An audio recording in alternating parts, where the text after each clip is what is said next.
Hello అండి, అందరికీ నమస్కారం. Welcome back to Joshniha channel. ఈరోజు మనం వైజాగ్ ఆర్కే బీచ్లో ఉన్నటువంటి సబ్మెరైన్ మ్యూజియంకు వెళ్దాం. ఇది దక్షిణాసియాలోనే మొదటి సబ్మెరైన్ మ్యూజియం. ఈ సబ్మెరైన్ పేరు ఐఎన్ఎస్ కుర్సురా. దీనికి S-20 అని ఇంకొక పేరు కూడా ఉంది.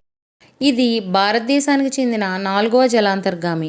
ఇది 1969 డిసెంబర్ 18 నుండి 2001 ఫిబ్రవరి 27 వరకు, అంటే 31 సంవత్సరాలు ఇండియన్ నేవీలో పనిచేసింది. ఈ 31 సంవత్సరాల కాలంలో ఇది 73,500 నాటికల్ మైల్స్ ప్రయాణం చేసింది.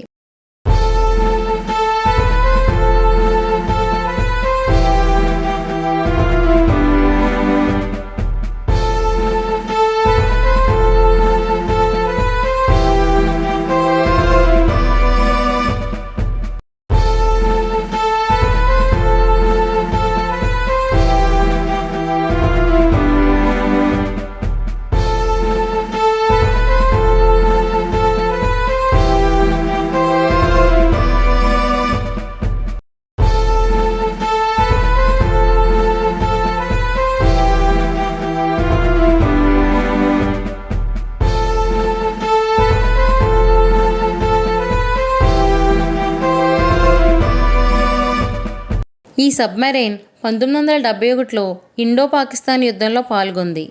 చివరిగా ఈ సబ్మెరైన్ను వైజాగ్కు తీసుకురావడానికి 18 నెలల సమయం పట్టింది. అంతేకాదు, దీనిని వైజాగ్కు తీసుకురావడానికి 55 మిలియన్ రూపీస్ ఖర్చయిందని అక్కడ సిబ్బంది చెబుతున్నారు.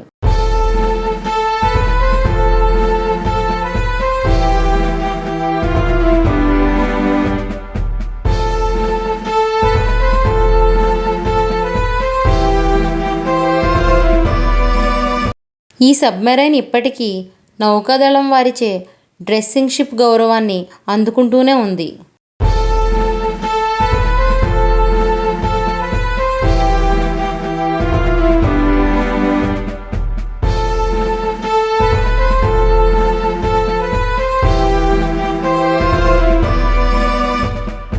దీనిని 2002 ఆగస్టు 9న అప్పటి మరియు ఇప్పటి ఆంధ్రప్రదేశ్ ముఖ్యమంత్రి చంద్రబాబు నాయుడు గారు మ్యూజియంగా మార్చాలని నిర్ణయం తీసుకున్నారు. ఈ సబ్మెరైన్ 2002 ఆగస్టు 24 నుండి ప్రజల సందర్శనార్థం మ్యూజియంగా మార్చబడింది.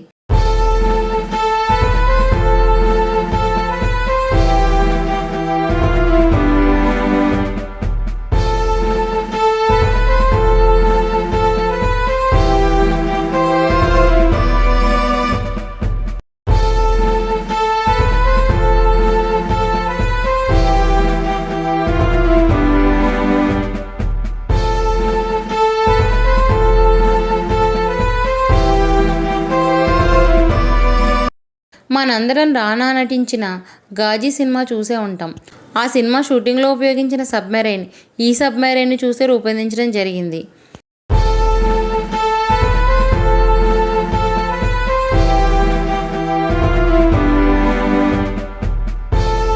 ఇది ఫ్రెండ్స్ ఇవాళ వీడియో. ఈ వీడియో మీకు నచ్చినట్లయితే లైక్ చేయండి, షేర్ చేయండి, కమెంట్ చేయండి. అంతేకాదు, ఇలాంటి మరిన్ని వీడియోస్ కోసం మా ఛానల్కి సబ్స్క్రైబ్ చేయడం మర్చిపోకండి. Bye friends.